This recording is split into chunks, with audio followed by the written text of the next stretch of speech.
Hi, just a quick video just to help with the work on algebraic fractions that you've been set this week.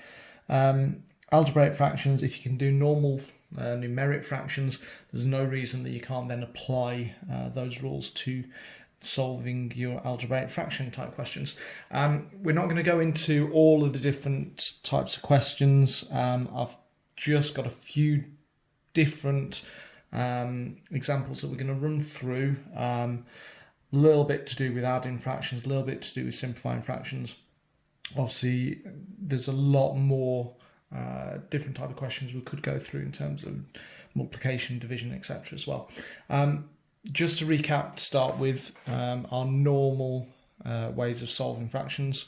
So 1/3 add 1/4. I know a lot of people say upside down ironboard, etc. But essentially what you're doing is creating equivalent fractions, then adding them together. So 1/3, 1/4. I'm going to put those both into 12ths.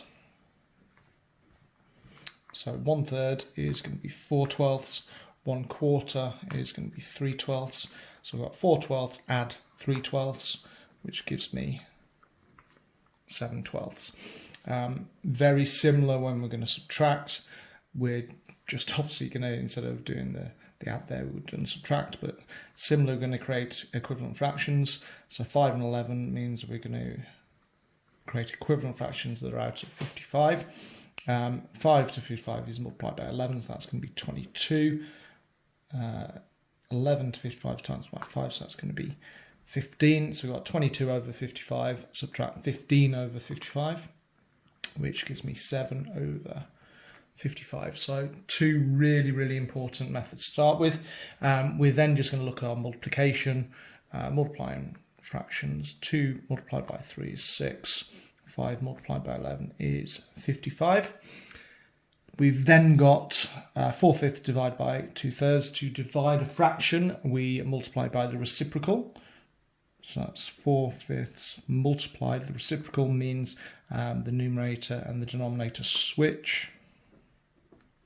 And then we apply the same. So 4/5 times 3 over 2 gives me 12 over 10.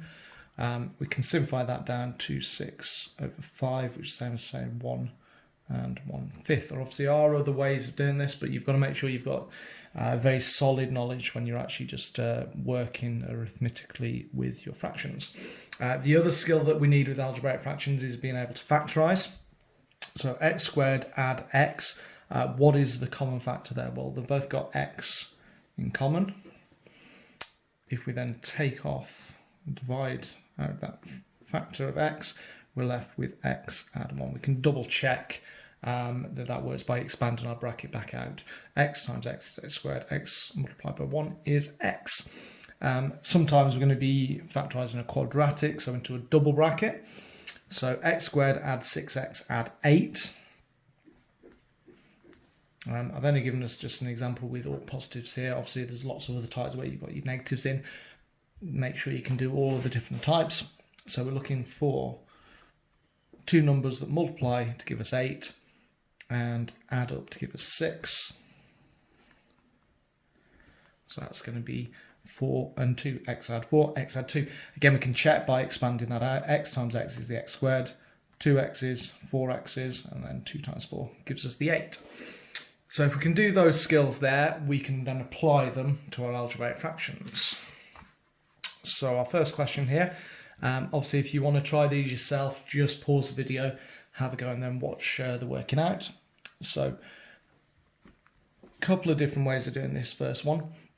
We could just multiply up this first fraction to give it a similar denominator. So we could try that first. I'm going to multiply this whole fraction by 3. So that would give us 9 over 3x and 2 over 3x. And then similar to what we did when we had a fraction on the previous page, that's going to give us 11 over 3x. If you want to kind of do your more cross multiplication type method, you would end up with 3x squared on the bottom of your fractions. That would have 9x, and then that would have 2x, so that would give us 11x over 3x squared. There's an x on the top and bottom of the fraction, so that would simplify out. And so again, give us exactly the same answer there. Sometimes we can have more than one little bit on the top of the bottom. So here, 3 and 2, we're going to use a common denominator of 6 there. So to get from 3 to 6, multiply by 2, so I'm going to multiply the whole of this by 2. So that will give us 2x add 8. This one I'm going to have to multiply the whole of this fraction by 3. So that's going to give us 3x add 3. We're now going to add them the same as we did before. So 2x and 3x, so that's 5x, 8 and 3, that's 11, all over 6. So we've got 5x add 11 all over 6. Again, our other ways, I say, if you want to use the upside down ironing board, that's your prerogative. Personally, I don't like that slang. It's better just to think of these as equivalent fractions. This one, we've now got the algebra on the bottom. We can still do exactly the same. We could multiply out this, so x plus 1, x add 3, multiply them together. However, we're just going to keep the base of our fraction like that. So we're just going to put it as x add 1, x add 3 in brackets. So absolutely fine, you don't have to actually then expand that out. So to get from here to there, I've got to multiply everything by x add 3. So 2 times x is x, 2 times 3 is 6. I've then got to multiply x add 3 by x add 1 to get to this bit. So 1 times x is x, and then 1 times 1 is 1. We can then again just do exactly the same as we did here. So 2x add x is 3x, 6 add 1 is 7, and then the denominator I'm going to keep as my 2 brackets. I'd say if you want to expand that out, you can, but it's probably neater, more efficient just leaving it like that. We can then take it one step further, where we actually have an equal. So instead of just being an expression, it's then got something we can actually solve. So first of all, I'm going to do exactly the same on this left-hand side. I'm going to work out the combination of these two fractions. So they're both going to be over 6, because the lowest common multiple of 3 and 2 is 6. So multiply that there would give me 2x add 10.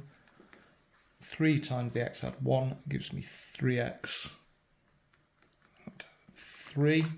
So put all that together. 2x and 3x is 5x.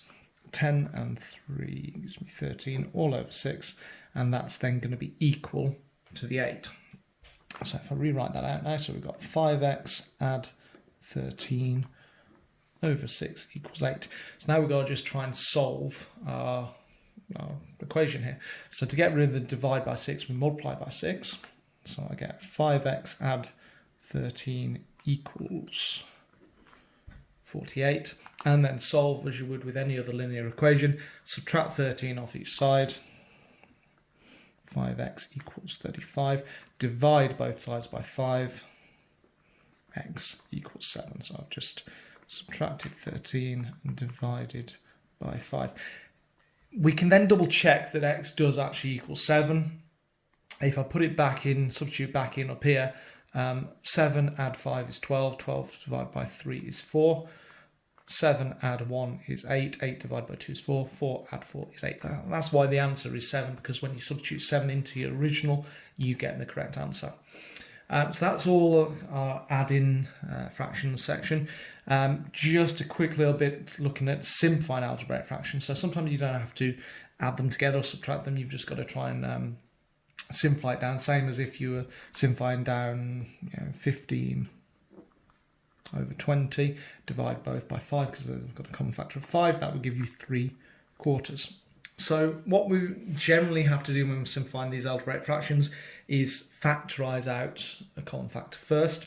So x squared add x, well, they've both got x in common. So that would give me x brackets x add 1. On the bottom, 3x add 3. So there's a common factor there of 3. And again, if you factorize out a factor of 3, you end up with x add 1. So factorized, our fraction now looks like this. What we have got here is a bracket that's exactly the same on the top and bottom. Really, really important. When it's asking you to do these algebraic fractions, vast majority of times, that's what will happen. You've got a similar thing on top and bottom that you can cancel out. Now, what we can do here, cancel that out, and that gives us x over 3. The reason we can cancel it out is because anything divided by itself is 1, so it's just going to cancel that. So a similar idea with this next one. Again, if you just want to have a go at it yourself before I go through it, just pause the video. So we've got 5x squared add 10x on the top. So they've both got 5 in common and they've both got x in common. So that leaves us in our brackets with 1x, or just x, add 2. The denominator, 3x add 6, so we've got 3 in common. So that leaves you with, again, the same bracket on top and bottom. So the x add 2's cancel out. So we're left with 5x over 3. Now it's not always just going to be simplifying where you've got to factorize into a single bracket. You could be factorizing a quadratic, so you'll factorize into double brackets. Exactly the same type of idea though. So x squared add 9x add 20. So that's going to factorize into double brackets because it's quadratic. So I've got my x squared, my x's, and my constant on the end. Again, I've kept these quite simple here, so it's all positive ones. So I'm now looking for two numbers and multiply to 20, add up to 9. So that's going to be x add 4, x add 5. Same idea on the bottom. Two numbers and multiply to 8 and then add up to 6.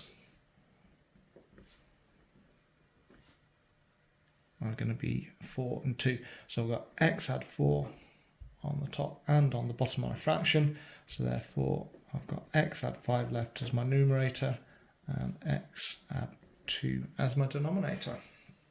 Last one, again, just pause if you want to have a quick go at it. So factorising the top.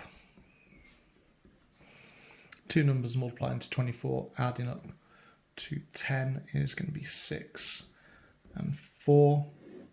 This time I've got a negative there, so I've got to be careful with my negative.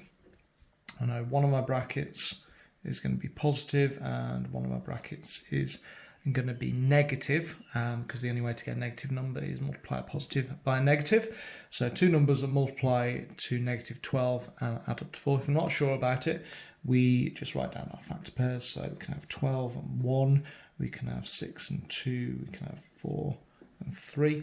The only way I can have one positive and one negative and get an answer of 4 is having 6 and negative 2. So 6 and negative 2 goes in there. So the x add 6 cancels out. So my final answer is left as x add 4, all divided by x subtract 2.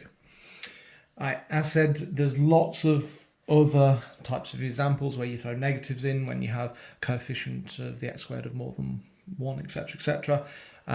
Lots of other stuff with the multiplication of algebraic fractions, etc. But this hopefully is just giving you a bit of a start point, bit of a recap of how you're going to tackle some of these questions that you've been set this week.